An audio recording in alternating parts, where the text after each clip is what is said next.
বলছি, মা আমি তো সন্ধ্যাবেলা ভাতই খাই।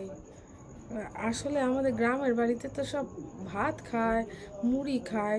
মুড়ি দিয়ে আমি ভাত। ও, না ঠিক আছে। আমি চালাই নিম্নে। বলছি, তোমাদের এখানে সবাই কি রাত্রেবেলা রুটি খায়? ভাত কি চারটিখানিও হবে না?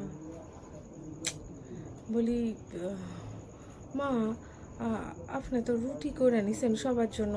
বলতেছি, আমি তো চারটি ভাত না খাইলে রাতে ঘুমাইব না।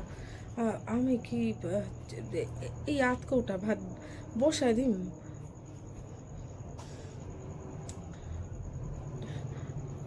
ঠিক আছে, আপনি না একটা রুটি দিবেন আর একটুকুনি এক বাটি এক কাপ ভাত হইলেই হবে। আসলে ছোটবেলা দিয়ে বাবার কাছে তো ভাত খাই এই মানুষ হয়েছি। রুটিটা আমি ঠিক খায়া ঘুম হইব না। হ্যাঁ, ওই আস্তে আস্তে আমি অভ্যাস করে নিমনে। বড় বৌদি, বলছি তুমিও কি রাত্রিবেলা রুটি করছো? না, আসলে রুটি নয়, আমি তোমার জন্য চারটা বেশি বানাই নিম। আমি তোমার দেবো, তুমি আমারে এক বাটি ভাত দিবা। আসলে ভাত ছাড়া কালকে সারা রাত ঘুম হয় নাই। ভাত ছাড়া তো রাতে কোনো দিন ঘুমাই নাই। এই বাড়িতে আইসা তো মা রাত্রিবেলা ভাত করেন না।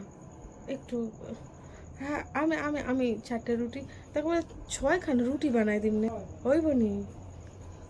ঠিক আছে।